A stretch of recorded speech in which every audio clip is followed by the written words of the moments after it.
Hello friends, welcome to the success Kendra. Friends, इस video में हम लोग 67th बीपीएससी पीटी एग्जाम 2022 और फ्रेंड्स सीडीपीओ एग्जाम 2022 के लिए बीपीएससी ऑडिटर का जो पेपर 29 अगस्त 2021 को लिया गया था, फ्रेंड्स उसमें जितने भी साइंस के क्वेश्चन पूछे गए हैं उन सभी प्रश्नों को हम डिस्कस करेंगे इस वीडियो में। 30 प्रश्न पूछे गए हैं साइंस के। और फ्रेंड्स देखिए, इससे पहले हम लोगों ने बीपीएससी ऑडिटर का जो 29 अगस्त 2021 का पेपर था उसके बिहार स्पेशल के प्रश्नों को हमने डिस्कस कर लिया है। कल हमने एलडीसी के पेपर के साइंस के क्वेश्चन को कवर किया था। देखिए, एलडीसी का पेपर जो है ये फरवरी में लिया गया था। और फ्रेंड्स देखिए, फरवरी में लिया गया था और ये जो ऑडिटर का पेपर है उसमें से साइंस में 3 प्रश्न आए थे एलडीसी के एग्जाम में। तो देख लीजिएगा, आपके एग्जाम के लिए इंपॉर्टेंट रहेगा। चलिए फ्रेंड्स, बिना देरी किए हुए आज का सेशन स्टार्ट करते हैं। फ्रेंड्स प्लीज़ वीडियो को लाइक कर दीजिएगा और सेशन जब समाप्त होगा तो इसे शेयर भी जरूर कर दीजिएगा। देखिए फ्रेंड्स, बीपीएससी ऑडिटर का जो एग्जाम पैटर्न है बिल्कुल 67th बीपीएससी पीटी एग्जाम और फ्रेंड्स सीडीपीओ एग्जाम के पैटर्न पर है। यहाँ पर आप देख सकते हैं फ्रेंड्स, यहाँ भी ऑप्शन ई पूछा गया है और 150 प्रश्न इसमें भी पूछा जाता है। साइंस के 30 प्रश्न इसमें भी पूछे गए हैं और लगभग 30 से 35 प्रश्न आपके सीडीपीओ और 67th बीपीएससी प्रीलिम्स में पूछे जाएंगे। तो चलिए फ्रेंड्स स्टार्ट करते हैं। तो देखिए फ्रेंड्स, क्वेश्चन नंबर 51 से जो है साइंस का प्रश्न स्टार्ट हो रहा है। पढ़िएगा प्रश्न कि हीरे की चमक का कारण क्या है। फ्रेंड्स वीडियो को पहले लाइक कर दीजिएगा। तो देखिए, राइट आंसर इसका हो जाएगा ऑप्शन नंबर डी, प्रकाश के पूर्ण आंतरिक परावर्तन के कारण। थोड़ा सा यह प्रश्न सिंपल प्रश्न पूछा गया है।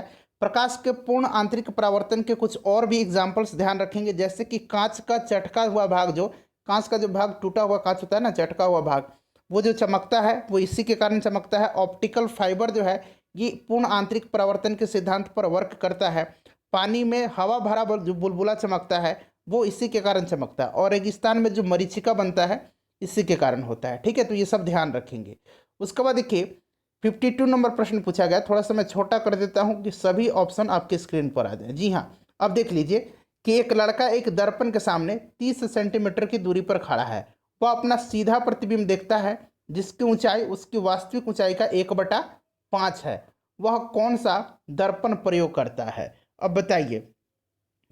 तो यहाँ पर देखिएगा, यहाँ पर पूछा गया है कि अपना सीधा प्रतिबिंब बनता है, इस बात को ध्यान रखेंगे।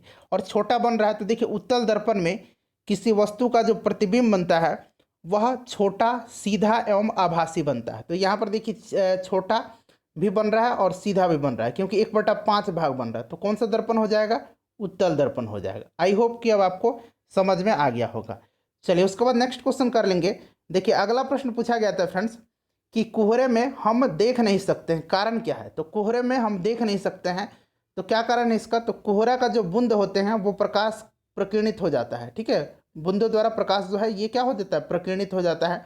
Option number D right answer हो जाएगा।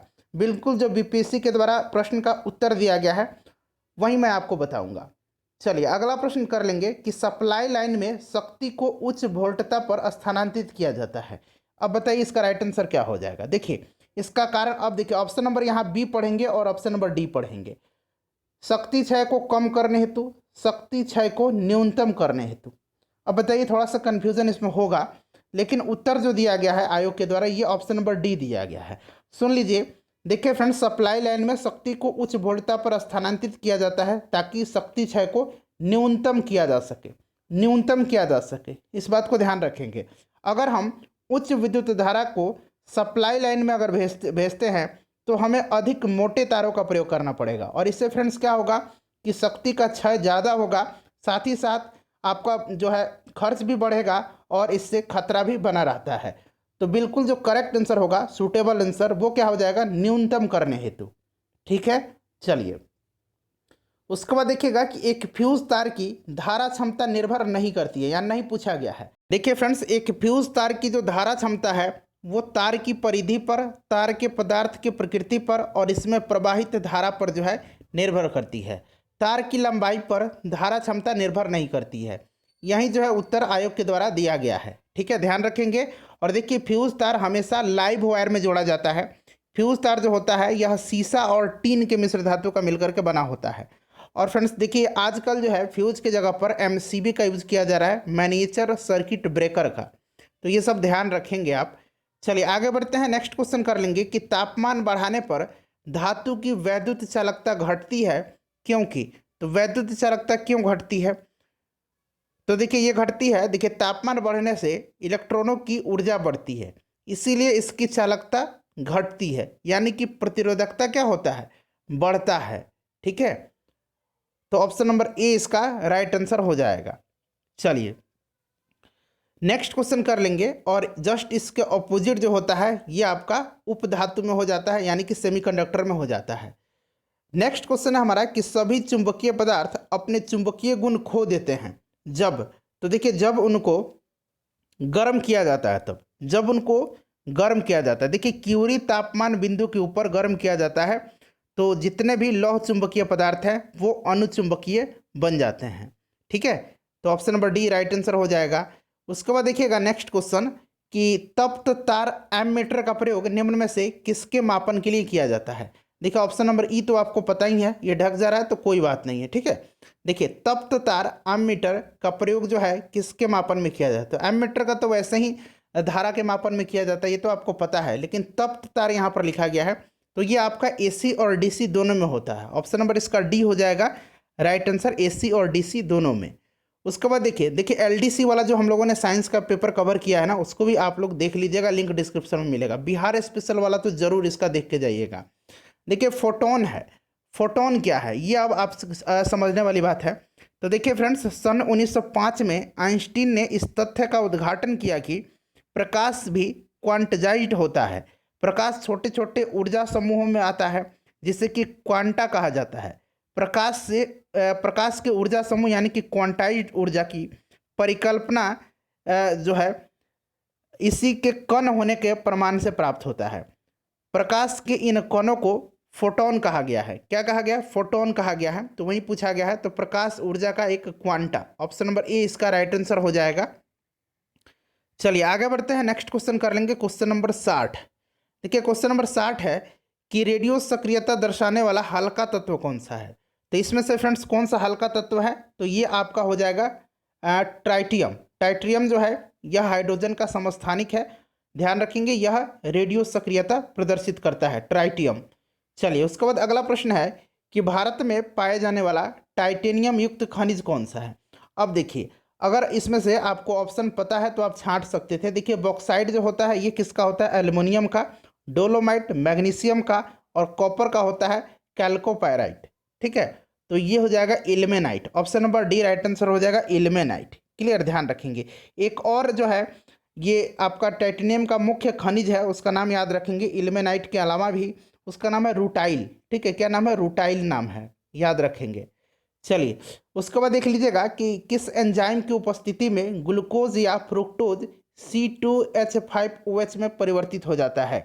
देखिए कल ही मैंने इस क्वेश्चन को कराया था, एलडीसी के पेपर में सेम प्रश्न पूछा गया था, सेम हूबहू यही प्रश्न पूछा गया था।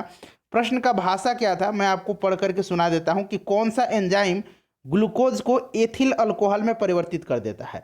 अब देखिए यहाँ पर एथिल अल्कोहल का फॉर्मूला सिर्फ लिख दिया गया है।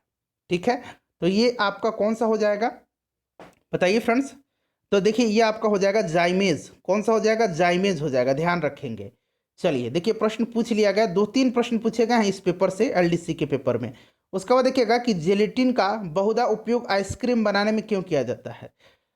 तो देखिए इसका इस्तेमाल इसलिए किया जाता है कि कोलाइडो को यह स्थायी करने में और क्रिस्टल बनाने में रोकता है। तो ऑप्शन नंबर इसका बी जो होगा राइट आंसर हो जाएगा। अगला प्रश्न देखिए कि निम्न में से कौन सा एक कोलाइड नहीं है। इसमें से पूछा गया कि कोलाइड नहीं, तो देखिए दूध, रक्त और फ्रेंड्स मक्खन ये कोलाइड है। घी जो है ये कोलाइड नहीं है, बटर भी कोलाइड होता है। ठीक है, मक्खन यहाँ पर दिया गया है तो ये कोलाइड नहीं है। ठीक है, ऑप्शन नंबर सी हो जाएगा इसका करेक्ट आंसर। चलिए उसके बाद देखिएगा कि 2 रंगहीन गैसों को मिश्रित करने पर गहरे भूरे रंग की गैस बनती है, ये गैस कौन सी है बताइएगा। तो देखिए फ्रेंड्स ये जो गैस है वो आपका गैस है कौन सा, तो देखिए ये आपका गैस है जो कि भूरे रंग की, गहरे भूरे रंग की गैस है, ये है आपका NO2। ठीक है, अब देखिए अब ये किसको मिलाने पर, तो 2 रंगहीन गैस कौन कौन सा है, NO जो है ये भी रंगीन है, इसका नाम क्या है, नाइट्रिक ऑक्साइड है, और ये ऑक्सीजन है, यानी कि NO+O2 ये क्या बना देगा, ये आपका बना देगा NO2 जो कि फ्रेंड्स क्या है, गहरे भूरे रंग का है। इसको हम लोग फ्रेंड्स इक्वेशन को संतुलित कर लेंगे तो यहाँ पर भी आपका 2 आ जाएगा। ठीक है, ध्यान रखेंगे ऑप्शन नंबर इसका सी हो जाएगा करेक्ट आंसर। उसके बाद अगला प्रश्न है हमारा 66 नंबर। देखिए कि निम्न में से किसका क्वथनांक सबसे अधिक होता है। तो इसमें सबसे अधिक क्वथनांक पूछा गया है तो वो आपका हो जाएगा H2O का। ठीक है, ध्यान रखेंगे H2O का होता है सबसे ज़्यादा। H2O क्या है, जल है। उसके बाद नेक्स्ट क्वेश्चन देखिए कीटाणुनाशक गैमेक्सिन। अब गैमेक्सिन का फॉर्मूला आप याद रखेंगे C6H6Cl6। ठीक है, ये गैमेक्सिन है, निम्न में से किस पर आधारित है। तो ये आधारित है आपका benzene hexa chloride. Option number इसका बी हो जाएगा राइट आंसर।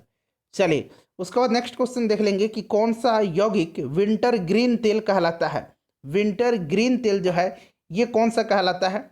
तो फ्रेंड्स ये आपका होगा मेथिल सैलिसेट। देखिए मेथिल सैलिसेट को विंटर ग्रीन तेल कहा जाता है और इसका उपयोग जो होता है त्वचा के जलन और सूजन में, हड्डियों और मांसपेशियों के दर्द कम करने में किया जाता है, मेथिल सैलिसेट, ध्यान रखेंगे। उसके बाद देख लीजिएगा नेक्स्ट क्वेश्चन है 69 नंबर की यूरिया की पहचान की जा सकती है। अब यहाँ पर देखिएगा आयोग के द्वारा जो है इसका आंसर ई दिया गया है। वैसे देखिए यूरिया का प्रयोग जो है ब्यूराइट परीक्षण के द्वारा किया जाता है, ये आप जानते हैं। यहाँ पर देखिएगा बेनेडिक्ट परीक्षण के द्वारा जो है सरल कार्बोहाइड्रेट का परीक्षण किया जाता है। उसके बाद देखिए ल्यूकस परीक्षण के द्वारा जो है, ल्यूकस परीक्षण के द्वारा अल्कोहल का जो है परीक्षण किया जाता है, प्राथमिक अल्कोहल, द्वितीयक अल्कोहल और तृतीयक अल्कोहल के बीच में अंतर। और ये देखिए मूलिकन जो है, मूलिकन जो है फ्रेंड्स ये नाइट्रो ग्रुप के परीक्षण में इसका इस्तेमाल किया जाता है। तो देखिए नाइट्रो ग्रुप में अमोनिया का क्या होता है, NH3 होता है, तो ये भी हो जाएगा और ब्यूराइट भी हो जाएगा। ठीक है, बायूरेट भी हो जाएगा, तो इसीलिए ऑप्शन नंबर ई इसका दिया गया है। उसके बाद देखिएगा कि आजकल सर्वाधिक प्रचलित और सुरक्षित शक्कर का विकल्प क्या है। तो ये आपको पता है, ये आपका हो जाएगा कौन सा, तो ये आपका स्पार्टम हो जाएगा। ठीक है, स्पार्टम हो जाएगा। उसके बाद देखिए 71 नंबर की थैलेसीमिया एक अनुवांशिक रोग है जो कि प्रभावित करता है। तो देखिए ये प्रभावित करता है ब्लड को, ठीक है, रक्त को प्रभावित करता है। उसके बाद नेक्स्ट क्वेश्चन देखिएगा और ध्यान रखेंगे कि यह एक अनुवांशिक रोग है। उसके बाद अगला प्रश्न है हमारा 72 नंबर की एंट अमीबा हिस्टोलिटिका का संक्रामक अवस्था होती है। तो ये थोड़ा सा डीपली प्रश्न पूछा गया है। इसका देखिए ये होता है मैच्योर सिस्ट, मैच्योर सिस्ट यानी कि परिपक्व पुट्टी, मैच्योर सिस्ट होता है। ठीक है, याद रखेंगे, यानी कि परिपक्व पुट्टी। उसके बाद देखिए पूछा गया था कि निम्न में से कौन सा एक सत्य उभयचर जंतु नहीं है। सत्य शब्द लगाया गया है, सत्य उभयचर जंतु जो है ये कछुआ नहीं है। बाकी मेढक, टोंड और सैलेमेंडर ये उभयचर हैं, कछुआ उभयचर नहीं है। कछुआ जमीन पर नहीं रह सकता है, यह पानी में रहता है। ठीक है, तो ये आपका ऑप्शन नंबर ए हो जाएगा। उसके बाद देखिएगा कि निम्न में से कौन सा एक ऐसा प्राणी है जिसमें रक्त नहीं होता है परंतु वह सांस लेता है। तो देखिए रक्त नहीं लेता है लेकिन सांस लेता है, ये है आपका हाइड्रा। हाइड्रा जो होता है ये निडेरिया ग्रुप में आता है, निडेरिया संघ में आता है। ठीक है, निडेरिया संघ में आता है, ध्यान रखेंगे। और फ्रेंड्स अलैंगिक प्रजनन होता है इसमें, कौन सा, अलैंगिक प्रजनन इसमें होता है, इस बात का ध्यान रखेंगे। चलिए उसके बाद देख लीजिएगा नेक्स्ट क्वेश्चन है हमारा कि दीमक की आंत में सेलुलोज को पचाने के लिए निम्न में से क्या उपस्थित रहता है। दीमक कहाँ रहता है, लकड़ी में रहता है।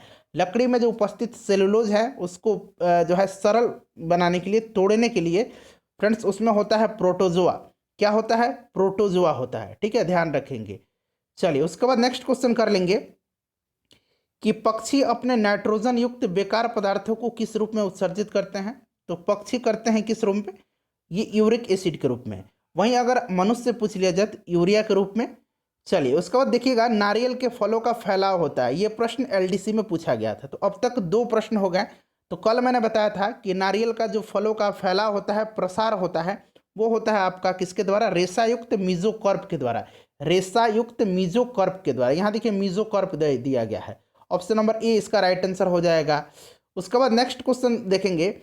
अगला प्रश्न है कि द्विबीजपत्री पौधे के, देखिए ये भी प्रश्न सेम प्रश्न पूछा गया था LDC में। द्विबीजपत्री पौधे में तने में संवहनी बंडल सामान्यतः किस रूप में होते हैं।